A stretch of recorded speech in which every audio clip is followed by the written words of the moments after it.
Aislynne Edwards and her speech, Waste Not, Want Not. It's Aislynne. Aislynne, I'm sorry. That's okay. Aislynne. We've been doing that all day.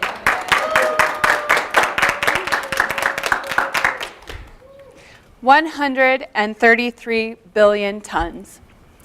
The amount of food lost or wasted, according to a 2010 study by the United States Department of Agriculture's Economic Research Service. It is estimated that a third of all the food produced worldwide goes uneaten. Think about that for a minute. Think about the leftovers, the to-go containers, and the wilting produce we all have sitting in our fridges. I see it all the time working in the food service industry. People order too much food, eat half of it, and then leave it to be tossed.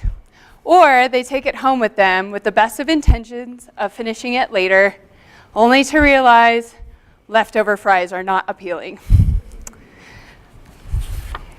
Food waste and loss are a major problem worldwide, but especially in the United States.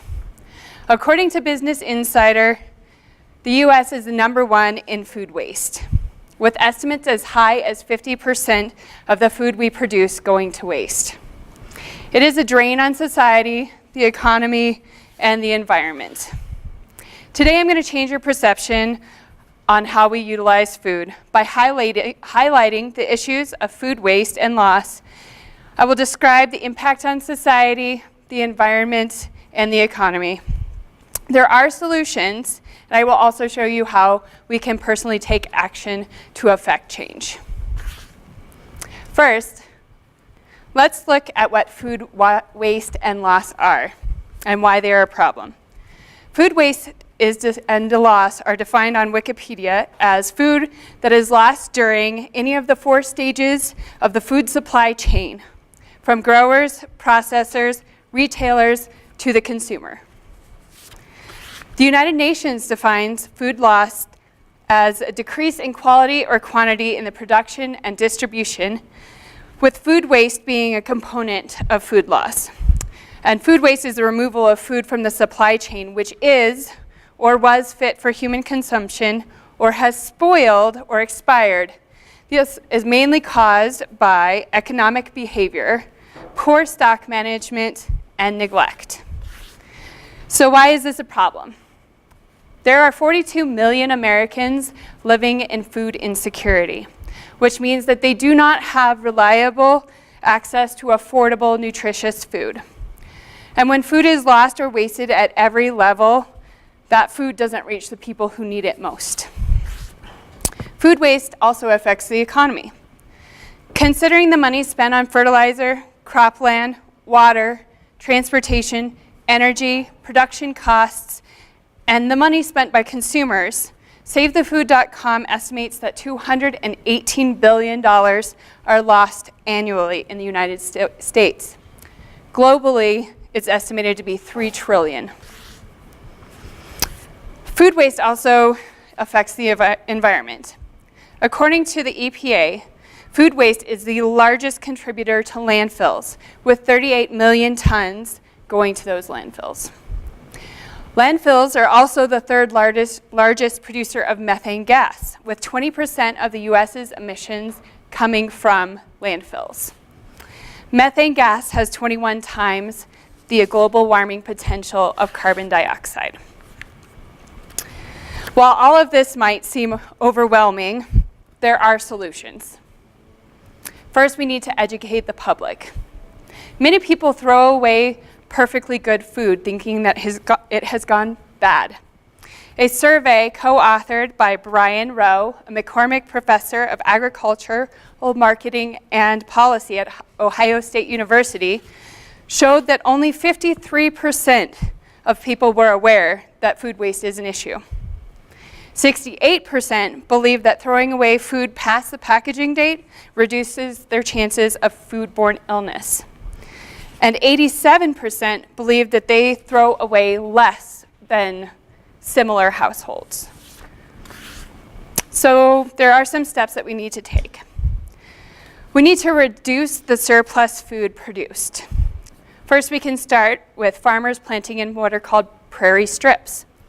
This allows for the poor quality soil to be used for pollinator-friendly plants and provides a buffer around the crops, which helps with disease and pests. Next, we need to feed the hungry people by donating food to food banks, food shelters, and soup kitchens. The next step is diverting food scraps to animal feed.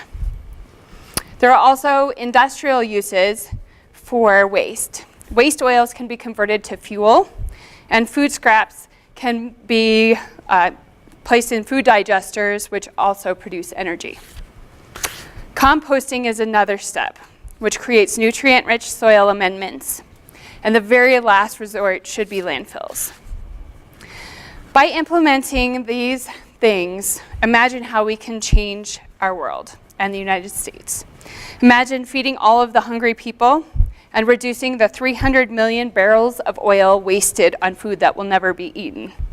Imagine saving 25% of the fresh water we use watering plants or watering food that will never be eaten.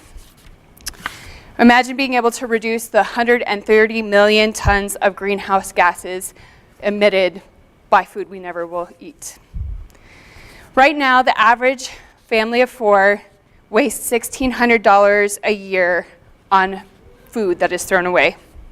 Grocers and consumers reject bruised, wilted, and ugly produce, while 2/3 of what we throw away is still edible. So now that we are aware of what can we each do, first off, don't buy, cook, or order more than you can eat. You can share when you go out to a restaurant. You can take your leftovers for lunch. You can use apps like the USDA's Food Keeper, which helps you with your shopping and your storing and gives food tips for safety and handling.